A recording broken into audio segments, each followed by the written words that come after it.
Everyone, welcome to Biovibes learning. तो आज से हम लोग आईसीएमआर की बेसिकली प्रिपरेशन शुरू करने वाले हैं। आपको रेगुलर बेसिस पे अपडेट मिलेंगे मेरे चैनल पे। बहुत ही प्रिसाइज वे में एक रिवीजन टाइप का कराया जाएगा कि कितने इंपॉर्टेंट पॉइंट्स हैं जो हमें दिमाग में रखने हैं आईसीएमआर के क्वेश्चन सॉल्व करने के लिए। क्योंकि अगर आपने आईसीएमआर का क्वेश्चन पेपर देखा होगा, उसके क्वेश्चन पेपर में कभी भी ऐसे कोई इलेबोरेट क्वेश्चंस नहीं आते हैं, बहुत ही टू द पॉइंट क्वेश्चंस होते हैं। अगर आपको आता है तो आपको आता है, अगर आपको नहीं आता तो आपको नहीं आता, फिर आप उसमें कुछ नहीं कर सकते हैं। इस वजह से बहुत ही आपको नॉलेज होनी चाहिए, हर चीज़ की बहुत ही प्रिसाइज नॉलेज होनी चाहिए। ऐसा नहीं बहुत इलेबोरेटेड वे में आपको पढ़ना है। Do subscribe BioVibes Learning to kickstart your ICMR preparation without any delay और कोई भी ऐसे कंफ्यूजन के साथ नहीं आपको प्रिपरेशन कराई जाएगी। आपको बायोस्टैट्स और इम्पॉर्टेंट जनरल साइंस या फिर जो भी बेसिक बायोलॉजी की चीज़ें होती है वो सब आपको इस चैनल पे प्रोवाइड कराई जाएंगी, जिससे कि आप अपना एग्ज़ाम बहुत ही अच्छे से क्लियर कर सकें। क्योंकि आप जानते हैं आईसीएमआर बहुत बल्क में बच्चे नहीं लेता है, बहुत ही गिने चुने बच्चे उठाता है, तो हमें बहुत ही समझदारी से इसकी प्रिपरेशन करनी होती है। तो let's proceed with our today's session. तो आज का जो बेसिकली हमारा सेशन है वो है digestive system in human beings. Human beings में जो होता है, अगर हम ह्यूमन बींग्स के मोड ऑफ न्यूट्रिशन की बात करें, होलोजोइक मोड ऑफ न्यूट्रिशन का मतलब होता है कि कुछ ना कुछ एक पर्टिकुलर स्टेप्स ये फॉलो करता है। इंजेशन होता है, डाइजेशन होता है, एब्जॉर्प्शन होता है, एसिमिलेशन होता है, then the last step is egestion. तो ये जो नेचुरल जो ऑर्गेनिज्म इस तरीके के स्टेप्स को फॉलो करते हैं उनको हम होलोजोइक मोड ऑफ न्यूट्रिशन बोलते हैं। अब ह्यूमन डाइजेस्टिव सिस्टम की जब हम बात करते हैं तो आप ये पिक्चर देख सकते हैं। ह्यूमन डाइजेस्टिव सिस्टम की ये जो पिक्चर है बहुत ही अच्छे से आपको इलाबोरेट वे में इसने बताया हुआ है। हमारा जो एलिमेंट्री कैनाल होता है, जो हमारा डाइजेस्टिव सिस्टम होता है, वो दो तरीके से मिलके बना होता है, alimentary canal and some accessory glands.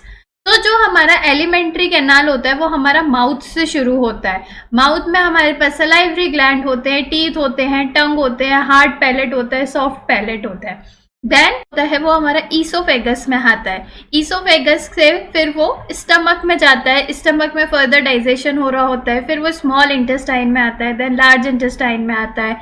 Large intestine में वो रेक्टम में टेम्परेरी स्टोर करा जाता है और फिर वो एनएस के थ्रू बाहर निकल जाता है। तो क्या क्या इंपॉर्टेंट चीज़ें हैं हमारे डाइजेस्टिव सिस्टम में, वो हमें थोड़ी दिमाग में रखनी होती है। First of all, alimentary canal में हमारा माउथ हो गया, ईसोफेगस हो गया, लिवर स्टमक हो गया, स्मॉल इंटेस्टाइन हो गया, लार्ज इंटेस्टाइन हो गया, देन एनएस हो गया। लिवर जो लिवर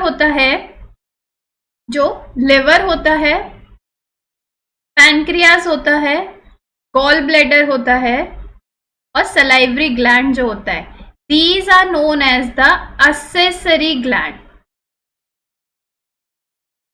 ये एक्सेसरी ग्लैंड होते हैं, बाकी सब चीजें हमारी एलिमेंट्री कैनाल में इंक्लूड की जाती है। So without any further ado, let's get into our basic things about the digestive system। बहुत ही टू द पॉइंट में चीज़ें बताने वाली हूँ आपको, जो आप नोट डाउन कर सकते हैं। और अगर आपको नोट्स चाहिए, you can join my Telegram channel also. उसका लिंक मैं डिस्क्रिप्शन बॉक्स में प्रोवाइड कर दूंगी, आप वहाँ से ज्वाइन करके नोट्स वहाँ पे प्रॉपर में प्रोवाइड। तो जब हम digestive system in human beings की बात करते हैं तो हमारे पास एक एलिमेंट्री कैनाल होता है, देन हमारे पास कुछ एक्सेसरी ग्लैंड्स होते हैं। सो फर्स्ट ऑफ ऑल हम एलिमेंट्री कैनाल के बारे में बात करेंगे कि एक्चुअल में जो एलिमेंट्री कैनाल होता है उसमें हम क्या क्या इंक्लूड करते हैं। जो एलिमेंट्री कैनाल होता है ह्यूमन डाइजेस्टिव सिस्टम का, स्टार्ट होता है, starts from mouth and ants at anus। ये हमारा फर्स्ट पॉइंट हो गया कि हमारा एलिमेंट्री कैनाल एक्चुअली स्टार्ट कहाँ से होता है और एंड कहाँ से होता है। बाय मूविंग फर्दर, हमारा जो एलिमेंट्री कैनाल है उसमें जो फर्स्ट चीज होती है, जैसा कि मैंने यहाँ पे माउथ लिखा, माउथ को हम क्या कहते हैं, बकल कैविटी। तो अगर हम बकल कैविटी के बारे में देखें,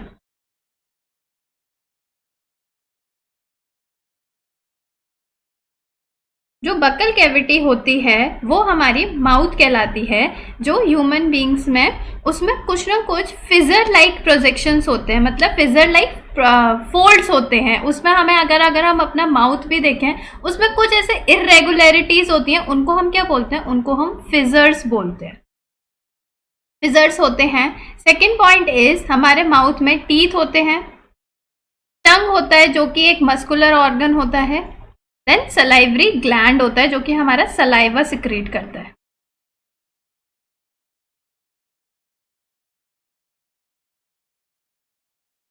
जो अपर पार्ट होता है हमारी बकल कैविटी का उसको हम पैलेट बोलते हैं। हमारा जो मुंह होता है, हमारा जो माउथ होता है, बकल कैविटी होती है, एक्चुअल में वो डिवाइड होती है अपर एंड लोअर पार्ट में। तो उसमें जो टीथ अरेंजमेंट होता है वो ऊपर और नीचे दोनों तरफ हमारा टीथ अरेंजमेंट होता है, जिसमें कि अगर हम बात करें 3 तरीके के टीथ हमें प्रेजेंट होते हैं। 3 types of teeth are present.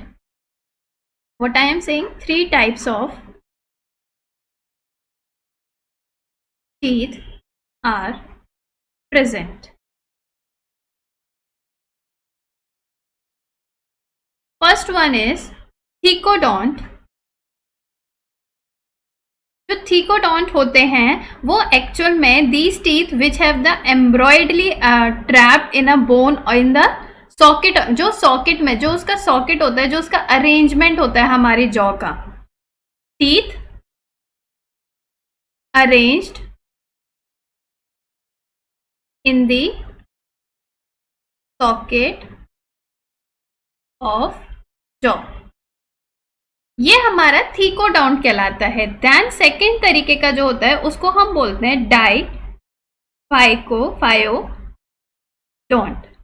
जो डाइफायोडोंट होता है, जैसे कि हमने पढ़ा है कि हमारे बचपन में मिल्क टीथ होते हैं, बचपन वाले टेम्परेरी टीथ होते हैं और बाद में जाकर के वो परमानेंट हो जाते हैं। इस तरीके के अरेंजमेंट को हम डाइफायोडोंट्स बोलते हैं। कितनी तरीके के होते हैं ये? 2 तरीके के होते हैं। एक होता है टेम्परेरी एंड देन होता है परमानेंट। तो these are the teeth which born 2 times in your whole life. 2 बार होते हैं ना, टेम्परेरी जब हम पैदा होते हैं, न्यू बॉर्न होते हैं, वो जब गिर जाते हैं तो हमारे पास परमानेंट हो जाते हैं। देन जो थर्ड टाइप का हमारा वो होता है अरेंजमेंट, जिसको हम क्या बोलते हैं, जिसको हम बोलते हैं हेट्रोडोंट। ये जो हेट्रोडोंट होता है, एक्चुअल में जो हम टीथ के बारे में पढ़ रहे होते हैं कि हमारे पास इंसीजर्स हैं, हमारे पास कैनाइंस हैं, प्रीमोलर्स हैं, मोलर्स हैं, ये अरेंजमेंट को, इस तरीके के अरेंजमेंट को हम हेट्रोडोंट्स बोलते हैं। तो यहाँ पे बेसिकली 4 टाइप्स होते हैं। कौन कौन से? Incisor, canines, premolar and then comes to molar। तो अब कितने कितने इंसीजर्स और कैनाइंस प्रेजेंट होते हैं? तो एक्चुअल में अगर हम बात करें, 2 इंसीजर प्रेजेंट होते हैं हमारे पास, 1 कैनाइन प्रेजेंट होता है। ये मैं एक साइड की बात कर रही हूँ अभी बस। जो अगर जैसे हम देखें ऊपर एंड नीचे अरेंजमेंट है, ऐसे ही लेफ्ट और राइट अरेंजमेंट है। अभी सिर्फ मैंने एक तरफ का अरेंजमेंट बता रही हूँ। प्री मोलर हमारे पास 2 होते हैं, देन मोलर्स हमारे पास 3 होते हैं। ये फॉर एग्जाम्पल मैंने लेफ्ट साइड का अरेंजमेंट बता दिया बस। ऐसे ही राइट साइड पे भी प्रेजेंट होते हैं। तो टोटल हमारे पास कितने प्री मोलर्स, मोलर्स, कैनाइंस और इंसीजर्स प्रेजेंट होते हैं? ये हमारे पास एक्चुअल में अगर हम देखें, हमारे पास डेंटल फॉर्मूला होता है, जहां पे हमारे पास डेंटल फॉर्मूला होता है। ये डेंटल फॉर्मूला किस तरीके से होता है? हमारे पास इंसीजर जो होते हैं 2 ऊपर 2 नीचे, 2 इधर 2 इधर प्रेजेंट होते हैं। फिर हमारे पास कैनाइंस जो होते हैं वो एक एक प्रेजेंट होता है दोनों साइड। देन हमारे पास जो प्री मोलर्स प्रेजेंट होते हैं वो 2 प्रेजेंट होते हैं लेफ्ट और साइड, दोनों साइड। देन हमारे पास जो मोलर्स होते हैं वो 3 और 3 प्रेजेंट होते हैं। ये मैंने लेफ्ट और राइट के बेसिक पे अरेंजमेंट बताया। तो एक्चुअल में हमारे पास क्या फॉर्मूला बन के आया? एक्चुअल में हमारे पास बन के आया 2 1 2 3 5 2 1 2 3। ये हमारे पास दोनों साइड का बन के आया है, लेफ्ट साइड और राइट साइड का, बट एक्चुअल में ऊपर नीचे भी हो रहा होता है ना, तो इसको इंटू 2 कर दो तो एक्चुअल में हमारे पास टोटल 32 बन के आते हैं। परमानेंट टीथ जो हमारे होते हैं उसका जो डेंटल फॉर्मूला होता है वो इस तरीके से निकल के आता है, जहां पे 32 इन टोटल हमारे पास टीथ प्रेजेंट होते हैं। अब बात आती है इसका थोड़ा इलेबोरेट वे में, मैंने आपको बता दिया जो हेट्रोडोन्ट्स होते हैं वो किस तरीके से हम इलेबोरेट कर सकते हैं। अब जब होता है जो नॉर्मल टीथ होते हैं हमारे ह्यूमन बींग्स में, उसमें हमने पढ़ा कि प्राइमरी होते हैं जो कि हम टेम्परेरी कह सकते हैं, और कुछ परमानेंट टीथ होते हैं। क्या बोला मैंने?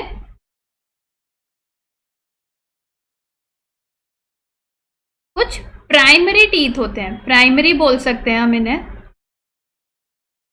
टेम्परेरी भी बोल सकते हैं हम इन्हें, या फिर एक और वर्ड इनके लिए होता है डेसिड्यूअस। ये तीनों ही वर्ड हमारे मिल्क टीथ के लिए यूज होते हैं, या फिर हम इन्हें मिल्क टीथ भी बोल सकते हैं। ये हमारे पास कितने होते हैं? ये हमारे पास एक्चुअल में जो नंबर होता है वो होता है 20। कितना? 20। इतने हमारे पास टोटल मिल्क टीथ हमारे पास प्रेजेंट होते हैं। और जो परमानेंट टीथ होते हैं उसका मैंने आपको ये फॉर्मूला बता दिया कि ये जो डेंटल फॉर्मूला होता है ये इसी का ही होता है। ये जो यहाँ पे मैंने फॉर्मूला आपको बताया कि 32 हमारा कैसे आया, ये आपको पता होनी चाहिए। इनको हम सिर्फ परमानेंट टीथ ही बोलते हैं और कुछ नहीं बोलते हैं। टेम्परेरी टीथ के अलग अलग नाम होते हैं। तो ये वाला जो क्वेश्चन है, ये वाला जो कॉन्सेप्ट है, ये ICMR 2021 में पूछा गया है कि ह्यूमन बींग्स में प्राइमरी या फिर डेसिडुअस टीथ कितने होते हैं। तो ये बहुत इंपॉर्टेंट है कि यहाँ से क्वेश्चन आया है, that means it is important. हम ऐसी चीज़ों को इग्नोर कर देते हैं कि ये नहीं पूछी जाएंगी, बट एक्चुअल में ये पूछी जाती हैं। अब हम बात करते हैं पार्ट्स ऑफ टूथ के बारे में कि क्या क्या पार्ट्स होते हैं हमारे टूथ में। तो हमारे पास एक्चुअल में 3 डिफरेंट पार्ट्स होते हैं। 3 डिफरेंट पार्ट्स कौन कौन से होते हैं हमारे पास? एक हमारे पास होता है अपर पार्ट, जिसको हम बोलते हैं एपेक्स। देन हमारे पास होता है मिडल पार्ट, जिसको हम ग्रीवा बोलते हैं। Then we have the lower part, जिसको हम रूट बोलते हैं। तो ये अलग अलग पार्ट होते हैं हमारे टूथ के।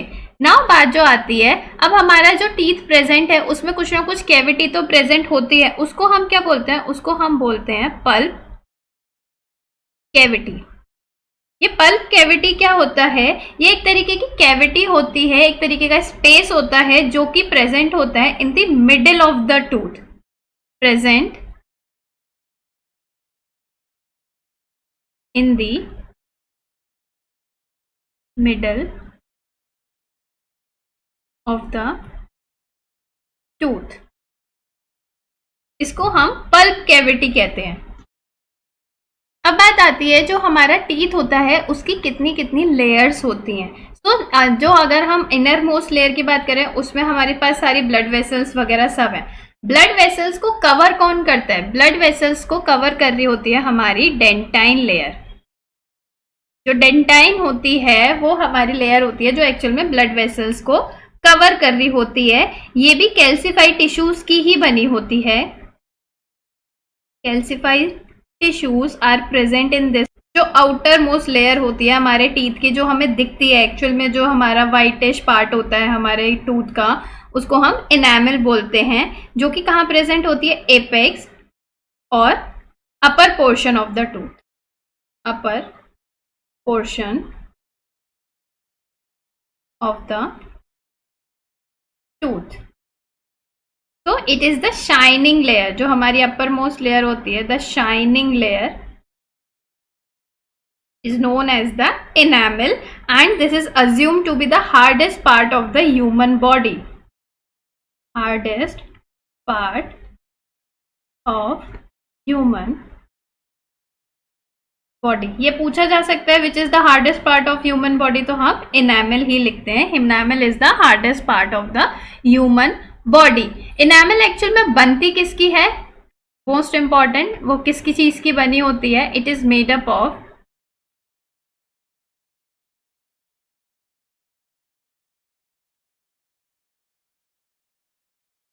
minerals and minerals. Basically, which mineral? Most important, it is the hydroxy apatite, or we can say, or minerals of calcium apatite.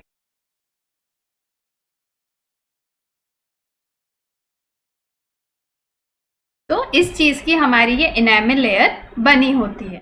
Now comes the buccal cavity का जो दूसरा इंपॉर्टेंट पार्ट होता है, जो कि एक मस्कुलर ऑर्गन होता है। किस लिए यूज होता है, मेस्टिकेशन के लिए यूज होता है, जिसको हम बोलते हैं tongue. It is the muscular organ in the buccal cavity. Muscular organ in buccal cavity help in mixing and mastication। ये टंग होती है। टंग में, ये हम सब जानते हैं, बचपन से हम पढ़ते हुए आ रहे हैं, टंग में एक पर्टिकुलर रीजन्स होते हैं जिसकी वजह से हम टेस्ट को फील कर पाते हैं। सो these little notes are present, these little notes are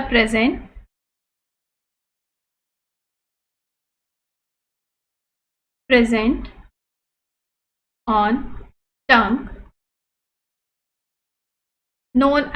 called as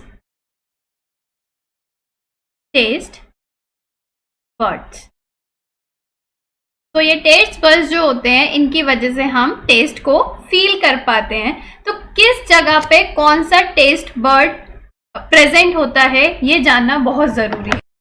तो ये है जो हमारा टेस्ट पैलेट होता है, हमारी जो टंग होती है, उसमें कहाँ कहाँ कौन कौन सा टेस्ट हम फील कर पाते हैं। ये जो है, ये हमारी बैक साइड है जो हमारी थ्रोट से कनेक्ट होती है, और ये हमारी फ्रंट साइड है जो हम माउथ की तरफ से देखते हैं। तो अगर हम देखें पीछे की तरफ, हमें बिटरनेस फील होती है।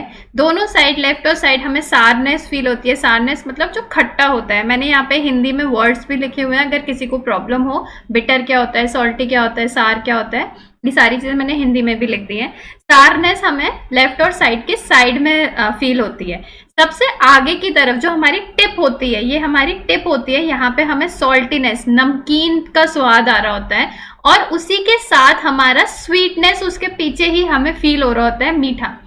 ये एक है जो हमें सेंटर में फील हो रहा होता है, जिसको हम उमामी टेस्ट बोलते हैं। उमामी जो होता है, कोई भी जैसे फॉर एग्जाम्पल कुछ ऐसा सेवरी सा कुछ है, कोई भी बहुत ही अलग सा टेस्ट जैसे होता है, मीठी फ्लेवर जिसे कहते हैं। या फिर हम एग्जाम्पल लें सेवरी का, जैसे कि जो सोया सॉस वगैरह होती है, सोया सॉस होती है, या फिर जो सलामी का टेस्ट होता है, मीट का जो टेस्ट होता है। इस तरीके के जो मिक्सअप टेस्ट होते हैं ना, जो ना कि सार में आते हैं, ना बिटर में आते हैं, ना स्वीट में आते हैं, उनको हम उमामी कहते हैं। वो जो टेस्ट होता है वो हमें मिडिल ऑफ द टंग में फील होता है। तो इस तरीके से हमारी ये टेस्ट बर्ड्स काम करती हैं, और इस जगह पे हमें ये फ्लेवर्स हमें आ रहे होते हैं। Hope this is clear to you and you should remember these things. These are the important things, some of the important things.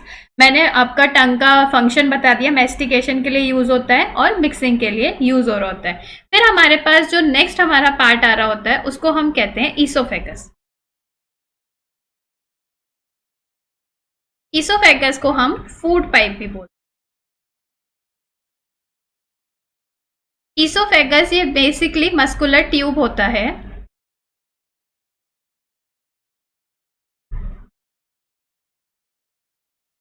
जो कि गल्प डाउन करने के लिए काम में आता है। इसी पर्टिकुलर पोजीशन में हमें पेरिस्टाल्सिस मूवमेंट फील होता है। पेरिस्टाल्सिस मूवमेंट क्या होता है, रिदमिक contraction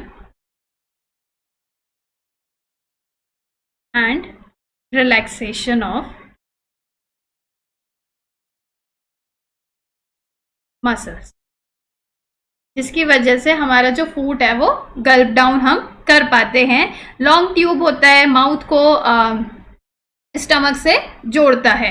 ठीक है, ये हमारा पूरा हो गया। तो हमारा माउथ में एक्चुअल में क्या हुआ, हमारे माउथ में खाना हमने लिया, खाना वो नीचे की तरफ जाता है थ्रू द फेरिंग्स, फेरिंग से वो फूड पाइप में जाता है।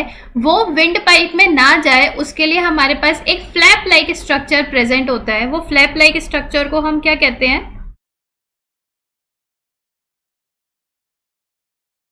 उसको हम कहते हैं एपीग्लॉटिस।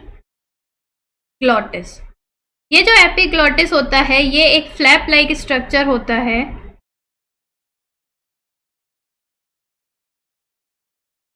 जो कि बंद हो जाता है। जब हम खाना खा रहे होते हैं ये फ्लैप बंद हो जाता है, ये अपनी ट्रैकिया को, हमारी विंड पाइप को बंद कर देता है। ये इसका फंक्शन होता है।